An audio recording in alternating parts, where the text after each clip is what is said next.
E olha, você aí que não sai do celular, sabia que o uso prolongado de telas é um dos fatores de risco para a saúde da coluna?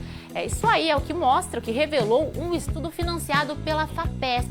Para falar sobre esse assunto com a gente, hoje a gente recebe aqui a fisioterapeuta Sara Barnabé. Seja muito bem-vinda, doutora. Obrigada, é um prazer. O prazer é nosso, doutora. Para a gente começar então nesse assunto, antes da gente entrar aqui no ao vivo, a gente estava comentando, né, que justamente isso, esse uso prolongado das telas, tem sentido aí esse efeito na população, de trazer também outras consequências, no caso, para a coluna? Sim, e cada vez mais cedo, né? As crianças cada vez mais cedo estão tendo esses problemas, como nós havíamos comentado, por conta da postura, né? Então, o nosso corpo, ele se adapta com a forma que nós passamos a maior parte do tempo.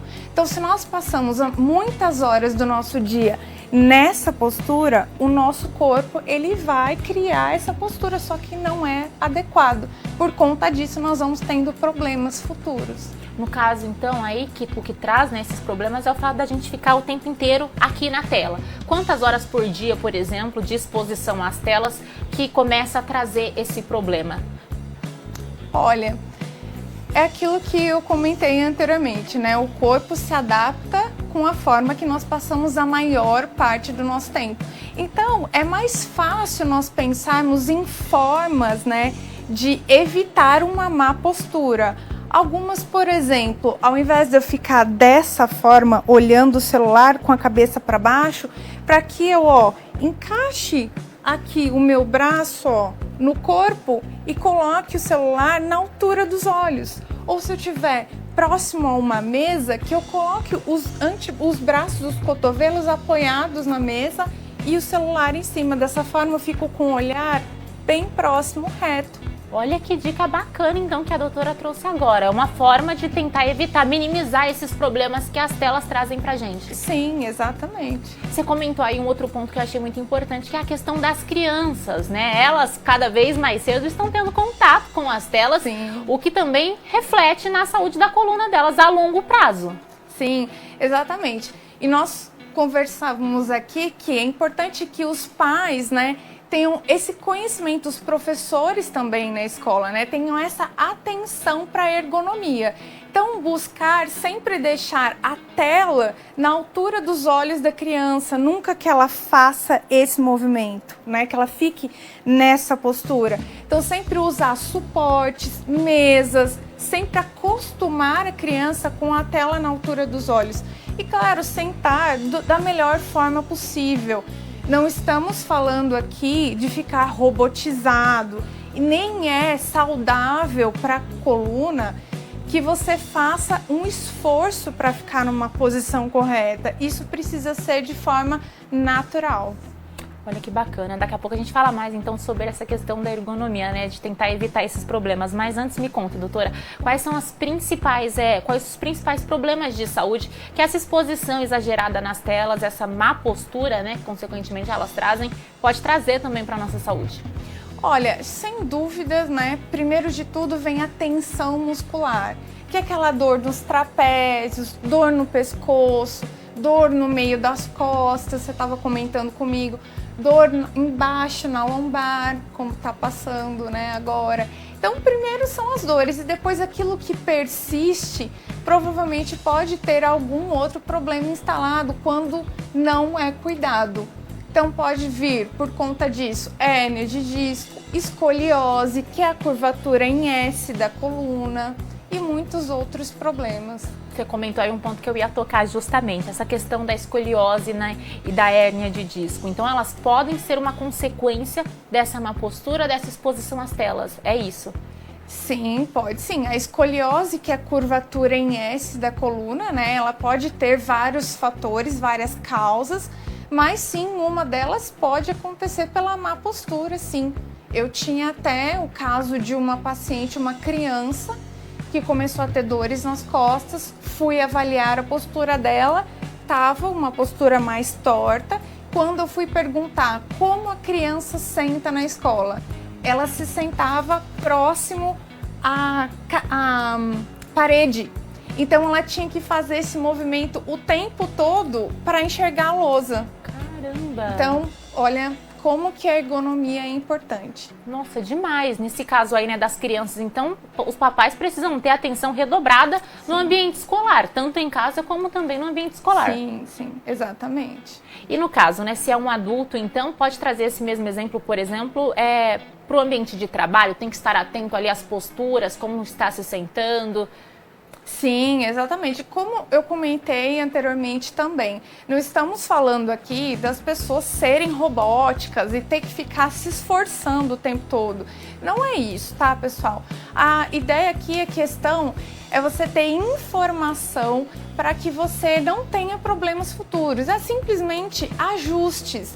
Então, o computador em casa ou no ambiente de trabalho nunca deve estar abaixo dos olhos. Você nunca deve ficar olhando para baixo. Então, o notebook, ele precisa ter suporte, precisa olhar na altura dos olhos, né? Esse é o primeiro ponto. Depois, a cadeira com a mesa precisa estar sentado da melhor forma possível, né? A gente precisa buscar isso. Eu passo muitas informações como essas também no meu Instagram. Comentei com você, né? Que bacana. A gente vai acreditar o Instagram aqui da doutora também, né? Olha, doutora, você comentou agora, né, sobre essa questão de elevar o computador, enfim, nas salas de aula também. É claro, as empresas, no caso, e também as escolas também precisam estar de olho ali para fazer esse trabalho de manutenção, né? Sim, e prevenção, né? É uma informação importante de que hoje em dia, como nós utilizamos muito a tecnologia nas escolas, é importante os responsáveis terem essa informação e aplicar. Você comentou agora há pouco sobre essa questão da tensão muscular. Como é que a gente difere, né, a tensão muscular de um problema mais sério na coluna? Olha, é tudo aquilo que persiste, tá? A dor que persiste, aí ela é importante você averiguar e buscar ajuda de um profissional, especialista, de preferência em coluna, né? Um fisioterapeuta especialista em coluna. Aquela dor que você fez uma massagem, começou ali, fez uma bolsa térmica quente, melhorou, você não teve mais? Ótimo. Mas se está tendo a mesma dor por dias consecutivos, é importante procurar ajuda o mais rápido possível. Para quem não tem essa dor ainda, não sente esse desconforto, mas já percebeu ali que tem, né, essa má postura. Por exemplo, o que você indica estar fazendo em casa? Quais movimentos pode estar fazendo em casa mesmo para ajudar a dar uma corrigida nessa postura? Olha, para uma postura, a minha indicação, sem dúvida, em primeiro lugar, é você fazer atividade física, né? De preferência a musculação, porque ela mantém a musculatura firme, os ossos também mais alinhados. Se mesmo assim você percebe que a sua postura não tá bacana, tá sentindo dores, sente um ombro mais elevado do que o outro, a cabeça bem para frente, mesmo que você faça exercícios, continua com essa postura. Aí eu vou sugerir para que você busque a ajuda de um profissional, um fisioterapeuta especialista em reeducação postural, para que você tenha consciência corporal. São exercícios específicos para a consciência corporal. Lembra que você não precisa fazer esforço. Dessa forma, você vai ser treinado para que seu corpo fique numa postura certa sem esforço. Olha que bacana, gente. A gente estava comentando, né, sobre a questão do Pilates. Muitas vezes ele é recomendado para quem aí sofre com algum problema na coluna. No caso, você comentou já comigo fora aqui do ao vivo que não é bem um tratamento Pilates. Como é que ele entra aí nesse auxílio contra esses problemas? Olha, isso é uma dúvida muito frequente, tá? Eu sempre escuto sobre isso, mas é importante nós sabermos o seguinte: o Pilates é uma excelente atividade física, tá? Para quem tem problemas de coluna, para prevenir. Porém, ele não funciona como um tratamento no momento em que a pessoa está com crise, tá? Porque, às vezes, na crise de hérnia de disco, por exemplo, a pessoa não consegue nem andar. Ela tem um comprometimento, às vezes, neural tão grande que ela tem fraqueza na perna. Ela não consegue ficar em pé. Então, como que essa pessoa vai fazer uma aula de Pilates dessa maneira, certo? Então, quando a pessoa já está numa situação assim mais avançada, ela tem que buscar ajuda de um fisioterapeuta especialista em coluna para que ela saia da crise. Após isso, após o tratamento, aí ela faz o Pilates como uma manutenção e prevenção de uma nova crise. Olha que bacana, gente. Vou recapitular aqui então. Olha, para tentar evitar esse problema, o ideal é fazer atividade física. Sim. Para manutenção entraria essa questão do Pilates, mas também não é um tratamento. O ideal é procurar um especialista para avaliar o caso, né? Cada caso é um caso. Com certeza, cada caso é um caso. Vamos acompanhar aqui agora a participação do público, vamos ver. Olha só, o César Souza mandou pra gente.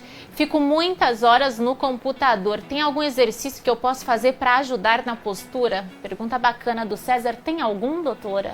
Tem sim, César. A primeira coisa é você se atentar à ergonomia, como eu comentei, porque prevenir é sempre o melhor remédio. Além disso, não adianta você fazer exercício e continuar na postura ruim.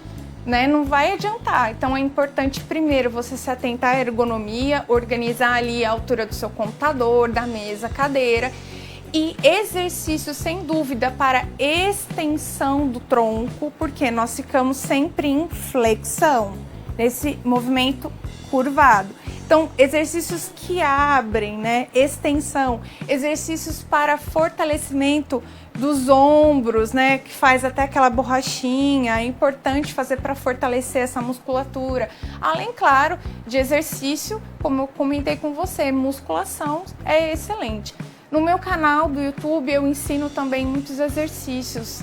Olha lá. Que bacana, qual o seu canal? Já divulga aí pra gente. Doutora Sara Barnabé, no meu canal do YouTube, vocês vão encontrar muitas dicas ali. Olha, também. Então César, é só acompanhar a doutora no canal no YouTube que vai ter aí alguns exercícios pra estar fazendo em casa e ajudar nesse processo. Doutora, você fez esse movimento assim, né? Me lembrou uma situação que a gente tende, por exemplo, a usar o celular na cama, de barriga para baixo, exatamente nessa posição. Isso também pode ser um problema, né? Pode ajudar aí a piorar a situação. Sim, com certeza. É aquilo, né? A forma como nós ficamos a maior parte do tempo é como o nosso corpo vai se adaptar. Olha só, gente. Vamos acompanhar a próxima participação aqui. Micaele Gonçalves mandou pra gente, tá perguntando assim: estralar as costas faz mal? Olha, dúvida muito boa da Micaele. Sim, boa pergunta, Micaele. Não é indicado você estralar as costas de maneira sozinha, né? Que você faça isso sozinha, tá?